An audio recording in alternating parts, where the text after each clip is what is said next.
Hello, everyone. This is Talks with Iron Nomad. Today's podcast is part one of a two-part series featuring game developer Crankage Games. Check out Crankage Games on Steam. This includes Metal as Fuck, The Chronicles of Quiverdick, Quiverdick's Terrible Tale for Terrible Parents to read to their equally terrible children, Damn Daniel, Pt.1, Drain the Swamp, and Deported 2, Build That Wall. You can grab these as a bundle deal. If you find pleasure in crude humor RPGs, give them a try. If you enjoy these podcasts and would love to show your support, consider becoming a patron. Doing so will allow me to focus on more podcasting content. You can do this at patron.podbean.com/Iron Nomad. Thank you. In part one of the series, we will dive into the man known as Crankage Games. Enjoy. Welcome back to another Iron Nomad podcast. Today I have a very special guest, Crankage Games. I stumbled upon Crankage about about about a month ago. I was on Twitter and something told me to get into one of his streams, so I ventured in there one night, and I've been a thorn in his side ever since. So how are you doing tonight, Crank? I'm doing good. How are you doing, buddy? Good. Thank you so much for joining me, and I'm super excited to do this podcast with you. Crankage is a game developer. I think that's what first kind of drew me in to him. A game developer that streams is something that's awesome because, one, he does games that I like. They're a role play feel. They have like an old schooly type atmosphere to them, and they are extremely funny. You can get them on Steam if you're into role playing games with awesome crude humor. Please check them out on Steam whenever you guys get a chance. And then from what I picked up, I know it's going to be creepy, but from what I picked up, you studied MMA for 13 years. Mm-hmm. You were in some kind of accident, something with your spine, where you were paralyzed from the neck down for a while. Mm-hmm. You had pneumonia about 7 times, and about 4 of those times were fatally ill. And you're fucking still standing, brother. You're here, man. You're doing it. You're doing the thing. This is the reason I come into this dude's Twitch channel every single time that he streams. There were so many times that he could have got knocked down, and he kept coming back up. And he's doing awesome. He has a great following on Twitter, on Twitch. He's want to know some background on you. With that, and then I want to do what we mainly do on this podcast is I want to dive into a little darker subject of anxiety, because I'm sure there's a lot of people out there that follow you, that listen to you on a daily basis, and they would love to hear from you on how you deal with that in your life and ways that you can overcome that, ways that you have overcome that to become the person you are. And so without further ado, the first question I ask everyone that comes on this podcast, Crank, what got you into gaming? What got me into gaming? I suppose it's I started with NES. I think my first game ever was Zelda. Oh, nice. Yeah, I think I played the original Mario, Zelda, Bomberman, Contra, like a lot of those games. Those are my favorites. My brother was into gaming. My older brother, he was a teenager. I was just a kid. I think I want to say I was maybe 5 years old or so when I first started playing, and I just sat there in front of the TV and played all day long, and had a lot of fun. And my brother and I would play Contra together. That was kind of like our bonding time. Nice. And we beat Contra together. That was really exciting. We beat Bomberman together. We'd take turns. And then I never beat Mario, but the very first game I ever beat was Zelda. Oh, awesome. Yeah, and I watched him beat it, so I knew how. I was pretty young, but I did beat it on my own. But I watched him first, beat it a couple of times, and then I knew where to go and what to do and stuff like that. So it was pretty neat. And then ever since then, yeah, I just kept on gaming. I moved from consoles onto PC a little bit later, and then never really went back. Nice, the master race. I love PC. That's good. That's real good. Was there any base following that you had before, or on your startup when you started streaming on Twitch? Yeah, I had a big following. Really, really big following. I had always been told from like friends that, hey, you should stream, and I was always like, no. I had thought about it a couple of times, but I was like, I'm just always too nervous. It's just not something that I thought I would be interested in. I wasn't really interested in giving it a shot, really. And then I played a lot of World of Warcraft early on and stuff like that, and people always said, you should be streaming this. You should be streaming this, and they liked my reaction to different gameplay things, and they liked that I was able to kind of compete at a high level as well, and I did know a lot of information in the game that I kind of spent a lot of time coaching people on like hardcore rating and things and how to improve, and okay. So they said, you should be streaming, you should be doing this and that. And I always said, no, not interested. Well, then I kind of got into game development, and I moved on and made a Twitter account and started to build that up and everything. And then it was my personality, I think, and the crude humor and stuff that attracted the following that I have. And then all of them on Twitter was like, they were like, man, you should stream. And I was always like, no, that's not like streamers are a whole different beast. Streamers, they can do things I can't do, because I knew what it took to be a successful streamer. Just because I hadn't done it doesn't mean I can't break down what makes somebody successful and what makes somebody not. So I understood everything that it took to be a successful streamer, and I knew that I lacked a lot of those qualities. And and that's the thing, is I always tried to play into my strengths and and kind of I don't know, just amplify them and build my brand around what I know. Okay. Yeah. And again, in streaming, there's just a lot of things that are going on, and I didn't know anything about technical stuff, and there was just a lot of stuff that that was very intimidating to me about streaming, and being able to constantly keep talking and paying attention to chat while playing a game, and lots of things, and also just having a personality that went full time. Yeah. And that's a tough thing to do. So when people on Twitter were like, hey, you should start streaming, I said, look, I appreciate that. I actually take that as a compliment, because streamers do things that I don't think I can do. But I'm not a streamer, I'm a game developer. And even people would message me all the time, and they'd be like, hey man, just wanted to connect with you, I really love your streams. I'm like, you've never been to my streams, because I've never had one. People messaging me, and they'd be like, really love your streams. I'd be like, oh yeah, what's your favorite part? What? And we'd have conversations, and they'd be like, I'll be honest with you, I only spent about 15 minutes in there, so I didn't really see much. I can't tell you my favorite part. I was like, well, 15 minutes is longer than I've ever streamed. I was about to say, yeah. And it, but seriously, and it just happened all the time. Wow.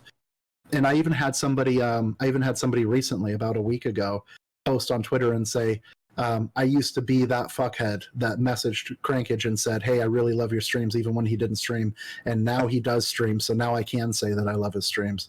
And that's awesome. And yeah, and but people said you should stream. So I decided, okay, I'll make a poll. I'll put out a Twitter poll. I built up a pretty decent following on Twitter to advertise my games. Okay. And then the poll ended up taking off and doing really well. 743 people, I think it was, said yes, please stream within 18 hours. I think. Oh, wow. So I was like, okay, well, how can I say no to that? Yeah. Right? How can I say no to that? So within 24 hours, I was up there ready to stream. and nervous, real nervous. We start up the stream, and there's like it just starts counting. There's 20 people sitting in there. There's 40 people sitting in there. There's 60 people sitting in there. I haven't even shown my face yet. Oh. There's 80 people. There's 100 people. We're sitting at 182 average people here in my very first stream, and I'm just like, what the fuck do I do? Yeah. What do I do? Because there's so much pressure, and a lot of people think, oh, that's a really good problem to have. Well, yeah, it is a good problem to have, but it's still a problem. Let's not forget that it's still a fucking problem. Okay, I've never done this before. I've never done this before. As a matter of fact, all of these people, the whole reason why I said that I won't stream is because I said I can't do what these people can do. You guys are expecting, like, you guys want the crude jokes and you want the humor and stuff. It's fun. It's one thing thinking of something and then tweeting it and then leaving it and then people engage with it. You know, there's a reason why, like, stand-up comedians, they use the same jokes and they tour around and they use the same routine over and over and over again on their tour. And they don't think of new stuff every time they go to a new state. They just keep playing the same thing over and over, and they're only on there for an hour. There's a reason, you know. So whatever you guys are expecting, I guarantee you're not going to get it, you know. And that was so I'm sitting here and I'm like, fuck, man, what do I do? I can't back away. I can't, like, say, oh, sorry guys, I'm not actually technical difficulty. You know, like I'm like, what? You're in it. You're in it. I'm freaking out. I'm sweating bad. I'm sweating. I'm shaking. I'm shivering. So you definitely had anxiety before streaming, right? Right off the gate. I still get anxiety today before I stream. I still get anxiety today. It's minimal and it goes away once I start streaming. Mm-hmm. But I do still get anxiety before. I even have anxiety afterwards. I would say that it's almost like an adrenaline feeling. Like once you start going, everything kind of disappears for a little while. You get into the character and then you stream, and then at the end you're like, okay, I can, like, relax, but I need to recharge now. You know. Gotcha. Yep. So. You know, it's like a switch flips. You know, as soon as we hit go live, it's like, all right, it's time to go. You know, I get a boost of energy that I didn't have 30 seconds ago, and we go. But yeah, so I had anxiety bad, like really bad, really bad. And I was just pounding back water, and you know, and I had a partner at the time that was helping me through everything, who was an experienced streamer and set everything up for me. So thank God I had that. Yeah. You know, and I wasn't just doing it on my own, which was great. I wouldn't be doing it if it weren't for them setting stuff up for me. I wouldn't even know how. So that's good. And then I was just like, all right. They were like, just go out there. You're gonna do fine. You know, you're gonna do fine. Just go out there, give it a try. So I was like, all right, here we go. And we went, and immediately, like, there was something off a little bit. There was like a little technical difficulty, and I'm fucking freaking out. It was like a click of a button fix, but I'm like, oh my God, what do I do? You know, help. Like, you know, and so I'm like frantic, but silently frantic. Yeah. And you know, I'm like, all right, be right back a sec, guys. Put on the be right back screen. You know, fix whatever it was. I forget what it was, and then go back. So I think I streamed for 3 hours in my first stream, and I was planning on streaming one of my games because people said we want to see you play the Chronicles of Quiverdick. Okay, yeah. So I streamed for 3 hours. For those 3 hours, we sat on the title screen and never actually played the game. For 3 hours, we sat on the title screen because it took me those 3 hours to get to the bottom of chat. Because chat was moving so fast, and I was just constantly responding to people. Wow. Constantly responding. So we never ended up playing the game.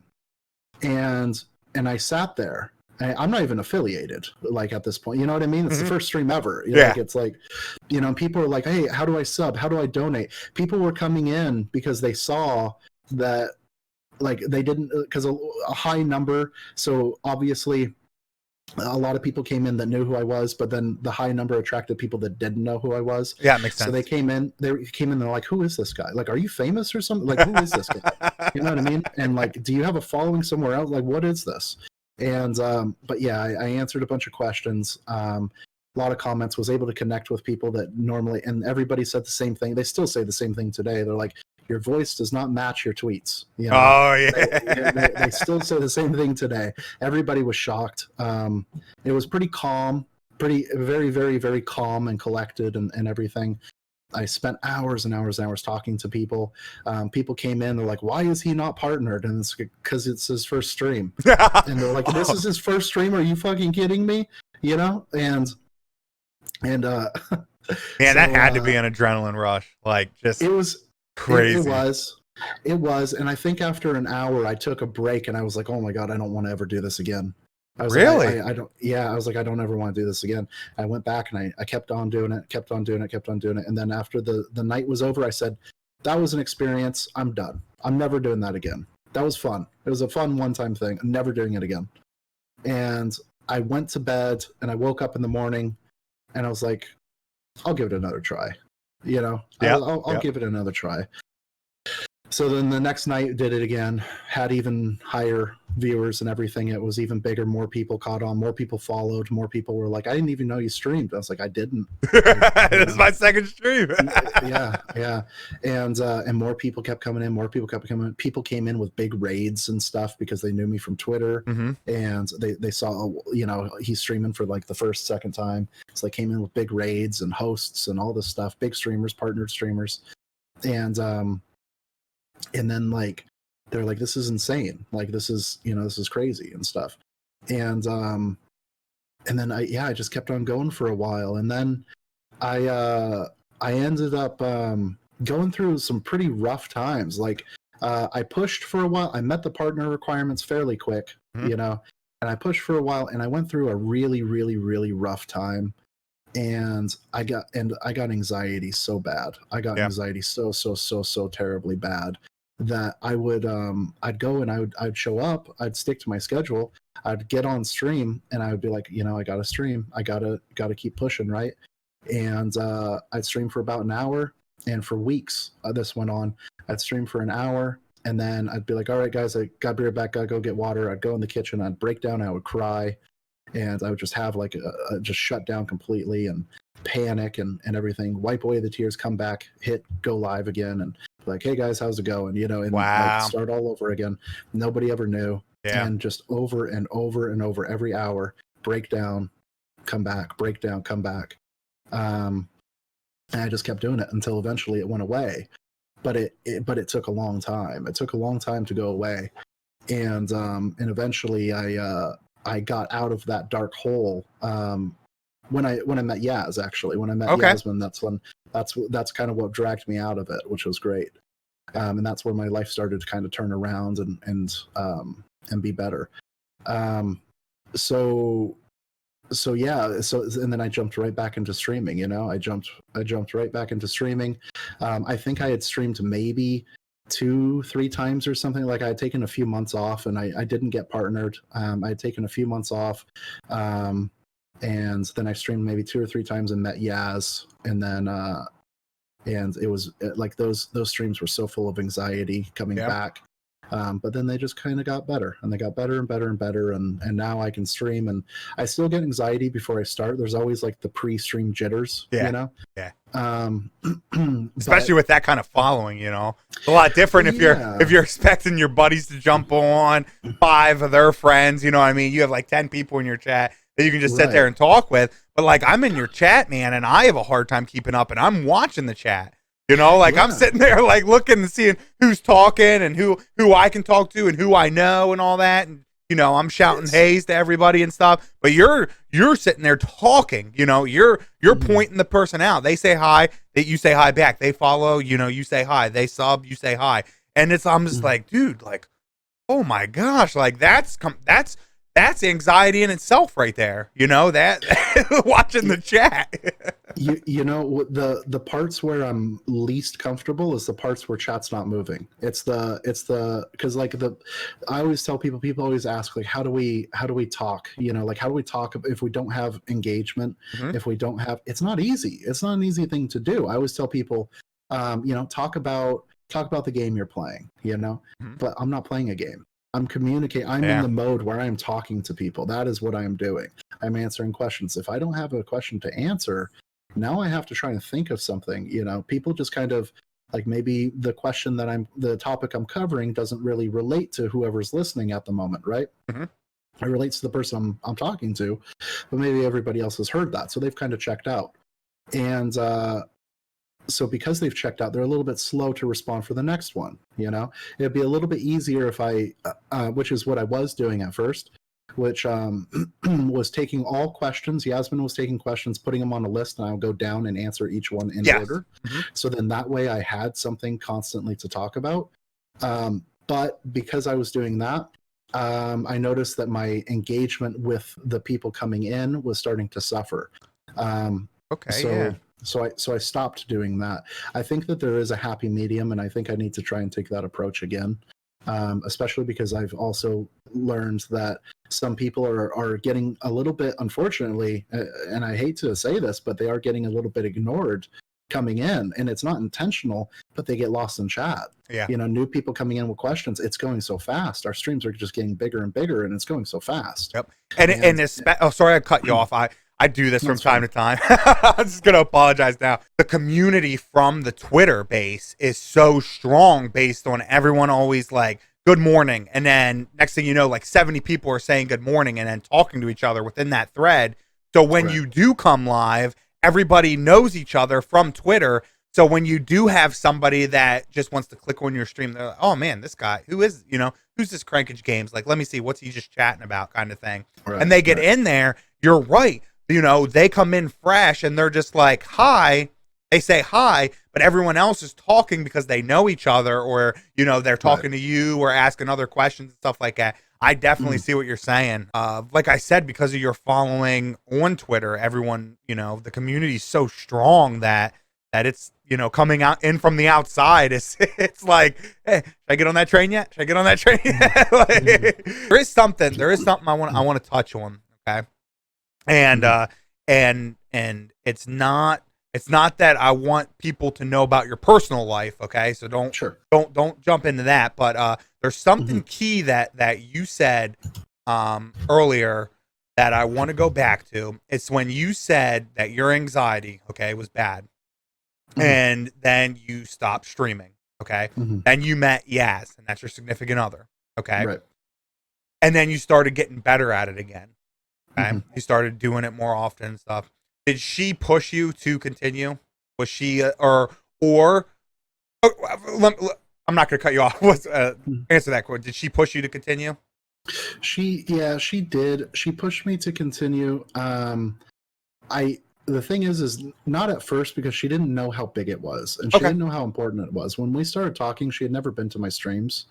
She had never been to she didn't really know much about me, and she had actually just came across my Twitter page not too long before messaging. So, maybe like a week before. She didn't really know who I was or something, and she messaged me and I responded, and we went from there. But it's once she kind of learned how important it was, because I told her, I said, look, I'm really struggling here. I've got a stream. If you want to be there, then, that's, she's like, of course I want to be there. I'll check it out. And she actually, she didn't watch streamers before, that she wasn't really interested in streamers or anything. It wasn't her type of thing, which I can understand and relate to, because before I got into game development, I didn't watch anybody's streams either. Oh, okay. Everybody always said you should stream, and I said no, but I didn't watch streams. It wasn't something I was into. I like to play the games, so I didn't want to watch them. And so when I got into game development, people started streaming my games, though. And I felt like, okay, well, if they're streaming my games, I should probably be there and watch and support and shout them out and all this stuff, right? Yeah. So I would hop into the streams and then watch them. And that's how I kind of built a following of streamers and connected with streamers, because streamers were playing my games. So that's kind of what that's what started the whole community in the first place, was the games were the conduit from, between developer and streamer. And we connected. So yeah, Yaz ended up, once she realized how important it was and how much potential I had with it, because the numbers were there, and and the following was there, and it just took putting in effort but it was very difficult because of what I was going through. And she did say, you know, she did push, and thankfully she did, and she was there. And when she would be there, I would feel comfortable, and when she would leave, my anxiety would come, you know, flooding back. So she stuck around, and I was comfortable, and we streamed while she was there, and kind of went from there. And now she never, if she can help it, she never misses a stream. Yeah, that's I always see her, and every time I'm in there, she's in there, and it's awesome. The reason that I wanted to mention that is because I feel a strong correlation between a significant other support and anxiety. I feel like there definitely is a connection between having somebody that supports you, not just I'm not talking about support like you know, family, friends, all that kind of stuff. I'm not talking about that. I'm talking about that interconnection, 100%, like, dude, I'm with you kind of support. I feel like that's what honestly leveled me up. I was in a relationship before that the person supported me, but I'm not gonna get too deep into it, but they didn't understand the anxiety of my life. Sure. My wife now does. Right. She is a godsend. She pulled me out of a rough spot, which I talk about in my blog, and she helps me with that anxiety. It's that snap. You know, I need that snap sometimes to get me out of my head, to get me from on the right path, you know? And Sure. so I love hearing when other people, such as yourself, talk about a significant other doing that. I think that's the bond. You know, that's that mutual bond that people feel. And I'm nervous, almost scared for the people that I see on Twitter, because I ever since meeting you, I'm all about this Twitter game. I'm all about touching out with people, and I see a lot of people that have anxiety.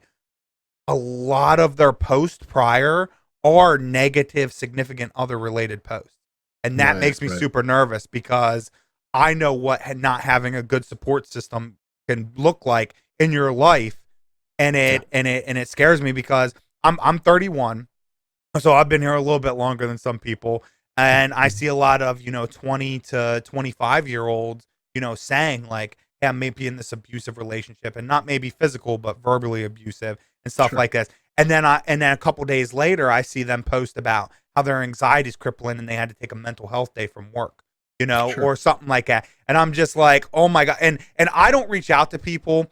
I post what I post. People DM me. People put, you know, respond back to me. I don't feel like it's in my zone to reach out and be like, "Hey, I saw that you posted this, and now you're posting this. Like, you want to come talk to me?" You know, I try to input as much as I can what I do, you know, to help people with their anxieties and stuff. But I don't jump into people's lives. I don't know. Maybe I should sometimes, because some of the shit I see, dude. Yeah, definitely having a significant other, I feel like is one of those things that can really help people with anxiety, and I'm so glad that she and you have figured this out, because I just see you helping so many people on a daily basis.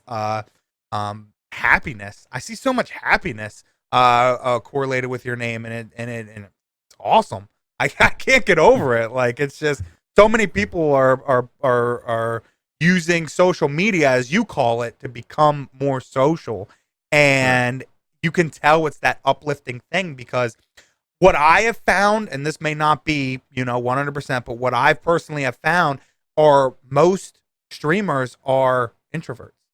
They have social anxiety. They aren't going out and doing their performance, which, you know, most streamers are very talented, but they will not do it. I'm not saying can't. I don't like the word can't. I'm saying they will not do it because of their anxiety. And it's awesome to see a community, you know, coming up and people talking to each other all the time, saying, you know, I finally got this face cam because I was watching Crankage's, you know, stream, and he talked me into getting a face cam, and now I got a face cam and I have all these followers, or you know, I got rated by Crankage, and right after I got like all these subs and people are staying, and I'm making all these friends, and I've met so many new people through you, you know, through the networking house, that it's phenomenal, and Mm-hmm. it's one of those things that you can't buy this. And that's one of the topics I wanted to touch with you is you you don't charge for this. If people want, they can come to your streams, they can tip you, they can hand out sub badges, they can shout you out, they can shout your games out, they can leave review on your games, which I highly recommend. There's so many other things, but this isn't hey, I'm gonna come into your stream today, here's your $5 entry fee, or I'm gonna listen to you talk today, here's $100 to save me a seat. You know, this is free shit.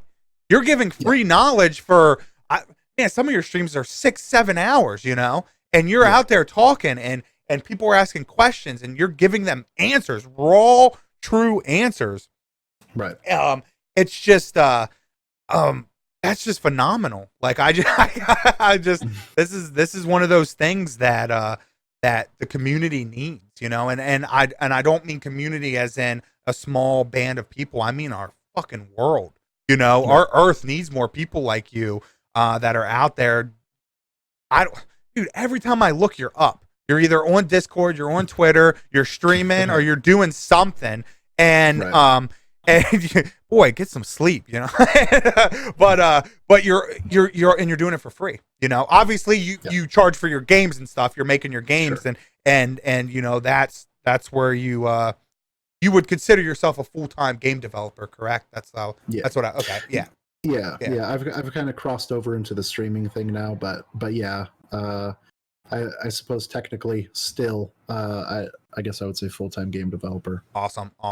Do you like the platform that you're at to the point where you could see this doing this long term, or are there other goals in Crankage's future?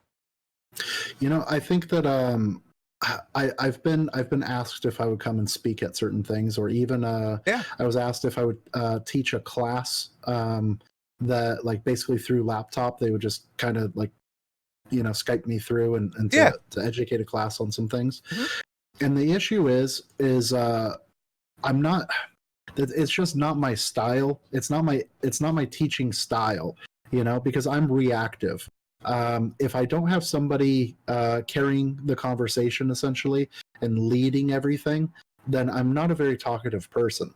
Okay. You know, I'm not somebody that can just like be like, all right, this is what we're talking about today. I'm going to teach you this, you know, X, Y, Z, you know, this is how you do this. Now this will lead on to this. I'm sure I could be if I really got a presentation together or something, but naturally that's not something that I kind of gravitate towards or that I'm comfortable with.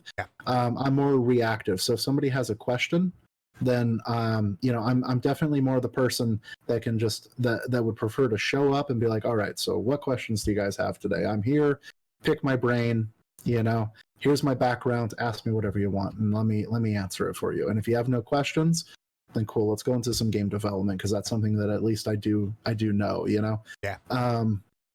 You know, so I think as much as I would like to, I just feel like it's not really my style to.